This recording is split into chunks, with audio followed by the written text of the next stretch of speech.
Quero lhe fazer uma pergunta. Qual a sua única regra de fé e prática? A Igreja Católica afirma que não é somente a Bíblia Sagrada a sua regra de fé, mas também a tradição da Igreja. E os protestantes? Os evangélicos? O que dizem? Eles afirmam que somente a Bíblia Sagrada é a sua única regra de fé e prática. Mas será mesmo? Se a Bíblia é a sua única regra de fé e prática, então, onde está nas Escrituras a ordem para comemorar o Natal? Por que Jesus não comemorou o seu nascimento e nem os apóstolos ensinaram tal prática nas igrejas? Visto que eles certamente sabiam exatamente o dia, a hora e o mês do seu nascimento. Por que eles, inspirados pelo Espírito Santo, não instituíram este dia e não utilizaram da árvore de Natal e seus simbolismos? Por que não instituíram essa data comemorativa? Não eram eles homens inspirados pelo Espírito Santo? Sim, certamente que sim. Por que então não fizeram? O que vemos, porém, nas Escrituras é que Jesus ordenou sim a Santa Ceia e que os seus apóstolos observaram esse ensinamento. Em 1 Coríntios, no capítulo 11, do versículo 23 ao 26, diz assim: Porque eu recebi do Senhor o que também vos ensinei, que o Senhor Jesus, na noite que foi traído, tomou o pão e, tendo dado graças, o partiu e disse: Tomai e comei, isso é o meu corpo que é partido por vós, fazei isso em memória de mim. Semelhantemente, também depois de cear, tomou o cálice, dizendo: Este cálice é o Novo Testamento no meu sangue. Fazei isto todas as vezes que beberdes, em memória de mim. Porque todas as vezes que comerdes este pão e beberdes este cálice, anunciais a morte do Senhor até que venha. Anunciais o que, irmãos? O nascimento? Não. Anunciais a morte do Senhor até que venha. Sabe por que você não vai encontrar nas Escrituras a ordem de observar o Natal, a árvore e seus simbolismos? Porque essa prática vem de uma tradição pagã. Não é uma prática bíblica inspirada pelo Senhor. Isso mesmo, tradições pagãs. Povos antigos como os celtas viam as árvores e bosques como símbolos sagrados de proteção, vitalidade e fertilidade da natureza. Inclusive, no Velho Testamento, pode-se observar exaustivamente essas práticas entre o povo de Israel quando estava na apostasia. Em 2 Crônicas, no capítulo 24, versículo 18, diz assim: E deixaram a casa do Senhor, Deus de seus pais, e serviram as imagens do bosque e aos ídolos, e veio grande ira sobre Judá e Jerusalém por causa dessa sua culpa. E quando um rei se convertia ao Senhor, o que é que ele fazia?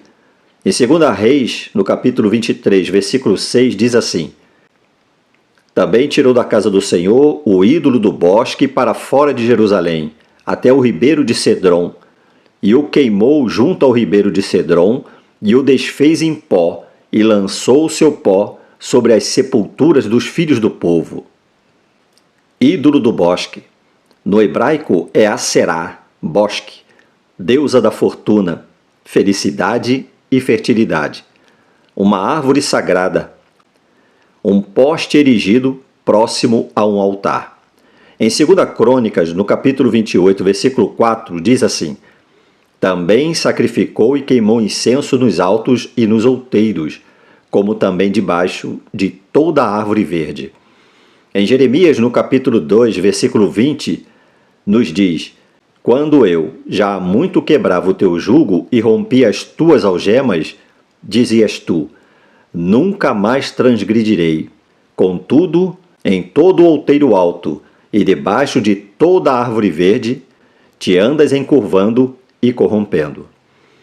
Entende a estratégia do inimigo ao inserir objetos de culto pagão no meio da igreja? É para profanar e distorcer o sentido puro do culto que só é devido a Deus. Antes do cristianismo, os romanos celebravam a Saturnália, um festival de inverno em homenagem ao deus Saturno, que envolvia banquetes e troca de presentes. Em 25 de dezembro, eles comemoravam o nascimento do Deus Sol. No ano 313, quando a perseguição terminou, a igreja começou a passar por um processo de secularização. Com a proteção e apoio do Estado, ser cristão passou a ser sinônimo de status. A igreja inicia uma era de paganização. Quem não queria usufruir desses benefícios? Não tendo mais perseguição, a igreja agora passaria por transformações muito sérias e prejudiciais à sua saúde espiritual. A cristianização da data. No ano 336 d.C., em Roma, ocorreu a primeira celebração formal do Natal. Pouco tempo depois, o Papa Júlio I formalizou o dia 25 de dezembro como a data oficial para a Natividade de Jesus, adaptando as celebrações pagãs já populares na época, mas com um contexto cristão.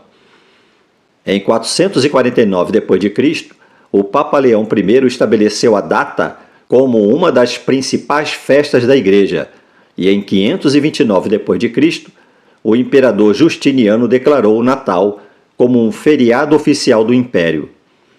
A árvore de Natal é um símbolo universal de vida, esperança e renovação, com raízes e tradições pagãs.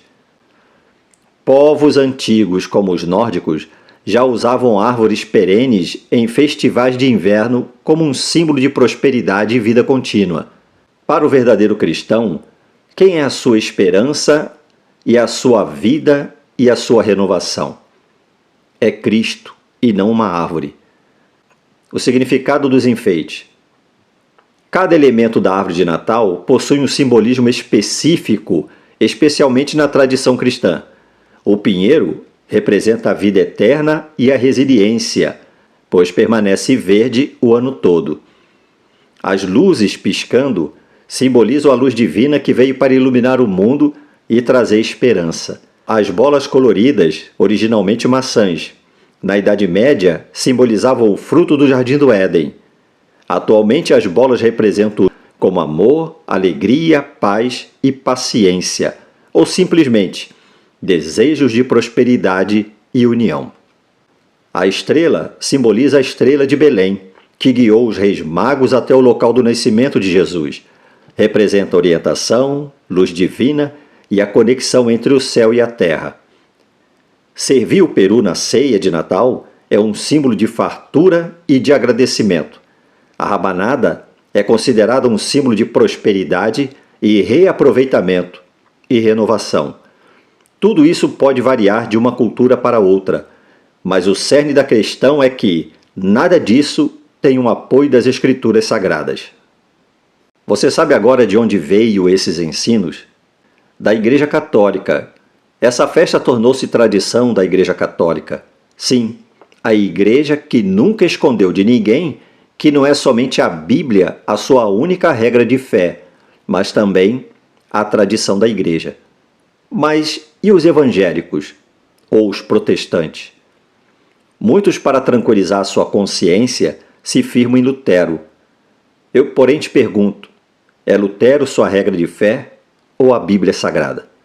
Se descansas que tal festa foi inserida por Lutero, logo você deve também reconhecer, como a Igreja Católica reconhece, de que a tradição da Igreja também é a sua regra de fé e não somente as Escrituras, como muitos insistem em afirmar. E o Papai Noel? Na cultura popular, o Papai Noel é descrito com qualidades e atributos divinos. Onisciência. Papai Noel sabe se a criança foi boa ou má o ano todo. Esse conhecimento de todas as ações das crianças ao redor do mundo nada mais é do que onisciência. Onipresença. Para entregar presentes em todas as casas do mundo, em apenas uma noite, ele precisaria estar em todos os lugares ao mesmo tempo, ou ter a capacidade de se mover instantaneamente entre eles, o que evoca a ideia de onipresença. Vemos também como característica a sua onipotência. A capacidade de realizar essa tarefa logística colossal e realizar todos os desejos e de produzir todos os presentes necessários requer um poder ilimitado, uma forma de onipotência dentro do contexto do mito. Na narrativa do Papai Noel, esses atributos são usados para descrever suas habilidades mágicas e extraordinárias, que são parte intrínseca da crença do espírito natalino. Eu pergunto para você que se diz crente, é somente as Escrituras a sua única regra de fé e prática, ou também a tradição da sua igreja? Observe como o mundo abraça essa proposta. Veja como ele se comporta diante dessa data. O comércio de roupas, de presentes, de comidas e de bebidas. Veja como os elementos da mesa são rigorosamente observados. Veja o que diz em São João no capítulo 15, versículo 18 e 19. Se o mundo vos aborrece, sabei que primeiro do que a vós me aborreceu a mim. Se vós fosseis do mundo, o mundo amaria o que era seu. Mas porque não sois do mundo, antes vos escolhi do mundo, por isso é que o mundo vos aborrece. Responda agora com sinceridade. Se essa festa fosse de Deus, o mundo a amaria? Dentre os deuses cultuados nessa data, vemos Mamon. Basta ver a euforia dos empresários de todos os ramos de negócios. Você pode perguntar, não podemos ressignificar o Natal, dar um novo sentido para ele?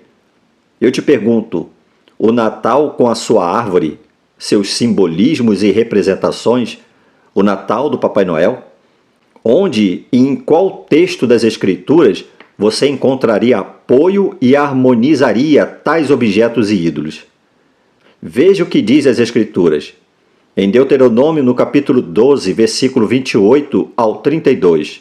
Guarda e ouve todas essas palavras que te ordeno, para que bem te suceda a ti e a teus filhos depois de ti para sempre, quando fizeres o que for bom e reto aos olhos do Senhor teu Deus. Quando o Senhor teu Deus desarraigar de diante de ti as nações, aonde vais a possuí-las, e as possuireis e habitareis na sua terra. Guarda-te que não te enlaces após elas, depois que forem destruídas diante de ti, e que não perguntes acerca dos seus deuses, dizendo, assim como serviram essas nações aos seus deuses, do mesmo modo também farei eu. Versículo 25. Assim não farás ao Senhor teu Deus, porque tudo que é abominável ao Senhor e que ele aborrece, fizeram eles a seus deuses, pois até seus filhos e suas filhas queimaram com fogo aos seus deuses. O que a Igreja Católica fez não foi exatamente isso. Ela copiou o que os pagãos faziam para os seus deuses e usou como uma estratégia, inserindo tal prática na sua crença para ganhar os bárbaros para o catolicismo. Veja o que diz o versículo 32. Tudo o que eu te ordeno observarás, nada lhe acrescentarás, nem diminuirás. Você que diz que é crente e que afirma categoricamente que a Bíblia Sagrada é a sua única regra de fé e prática, mas ao mesmo tempo observa uma festa que não está nas Escrituras Sagradas, festa essa que foi trazida do paganismo pela Igreja Católica? Sim, pela Igreja que claramente afirma que a sua regra de fé e prática não é somente as Escrituras, mas a sua tradição. Você realmente crê nas Escrituras e somente nas Escrituras? É realmente a Bíblia Sagrada a sua única regra de fé e prática? Você está sendo honesto nessa resposta? Se essa festa fosse de Deus, o mundo abraçaria? Responda com sinceridade.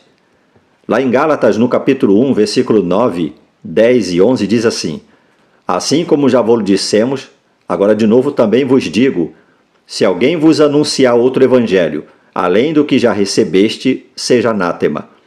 Porque persuado eu agora a homens ou a Deus? Ou procuro agradar a homens? Se estivesse ainda agradando aos homens, não seria servo de Cristo. Mas faço-vos saber, irmãos, que o evangelho que por mim foi anunciado não é segundo os homens. Em São João, no capítulo 5, versículo 41 ao 44, diz assim: Eu não recebo glória dos homens, disse o Senhor Jesus. Mas bem vos conheço, que não tendes em vós o amor de Deus. Eu vim em nome de meu Pai, e não me aceitais. Se outro vier em seu próprio nome, a esse aceitareis. Como podeis vós crer, recebendo honra uns dos outros, e não buscando a honra que vem só de Deus? Agora observe o que diz em Ageu, no capítulo 2, do versículo 11 ao 15. Assim diz o Senhor dos Exércitos. Pergunta agora aos sacerdotes acerca da lei, dizendo: Se alguém leva a carne santa na aba da sua veste, e com a sua aba tocar no pão, ou no guisado, ou no vinho, ou no azeite, ou em qualquer outro mantimento, ficará este santificado? E os sacerdotes respondendo diziam: Não. E disse Ageu: Se alguém que se tinha tornado impuro pelo contato com um corpo morto tocar em alguma dessas coisas, ficará isso imundo? E os sacerdotes respondendo diziam: Ficará imunda. Então respondeu Ageu e disse: Assim é este povo, e assim é esta nação diante do meu rosto. Disse o Senhor: Assim é toda a obra das suas mãos, e tudo o que ali oferecem, imundo é. Agora, pois, aplicai o vosso coração a isso, desde este dia em diante, antes de pôrdes pedra sobre pedra no templo do Senhor. Você pode dizer: Mas essa palavra só é válida para o Velho Testamento. É mesmo? Veja então o que diz em 2 Coríntios, no capítulo 6, do versículo 14 ao 18. Não vos prendais a um jugo desigual com os infiéis, porque que sociedade tem a justiça com a injustiça? E que comunhão tem a luz com as trevas? E que concórdia há entre Cristo e Belial? Ou que parte tem o fiel com o infiel? E que consenso tem o templo de Deus com os ídolos? Porque vós sois o templo do Deus vivente, como Deus disse: Neles habitarei, e entre eles andarei, e eu serei o seu Deus, e eles serão o meu povo. Observe o versículo 17. Pelo que saí do meio deles, e apartai-vos, diz o Senhor, e não toqueis nada imundo, e eu vos receberei. Essa palavra toqueis no grego quer dizer ter comunhão com práticas pagãs, receber favoravelmente. E a palavra imundo tem também o sentido de algo cerimonialmente imundo. Paulo exorta a igreja de Corinto que ela deveria se afastar de tudo aquilo que era imundo, e faz um alerta e uma condição no versículo 18. E eu serei para vós pai, e vós sereis para mim filhos e filhas, diz o Senhor Todo-Poderoso. A responsabilidade ela é pessoal. Meu dever é te alertar. Aquele que ao menos lê as Escrituras Sagradas sabe que o Senhor Deus não tolera o paganismo. Ele não suporta a mistura das coisas santas com as profanas. Essa prática é reprovada por Deus. Isso sempre foi abominação aos seus olhos. A instrução de Deus para que um cristão tenha uma vida agradável aos seus olhos está na sua palavra, e somente nela. Talvez você esteja dizendo: Eu não creio assim, não penso dessa forma. Eu te pergunto: você ainda tem coragem de afirmar que a palavra de Deus é a sua única regra de fé e prática? Não seria mais honesto da sua parte dizer que a tradição da sua igreja também é a sua regra de fé, e não somente as Escrituras Sagradas? Você acredita que Deus está preocupado com o que você pensa? Você acha que Deus nos deu a sua palavra para qual finalidade? Para que seus ensinos fossem adaptados a gosto de cada um? Lembre-se, Deus nos deu a sua palavra como regra de fé e conduta, e é por ela que seremos julgados.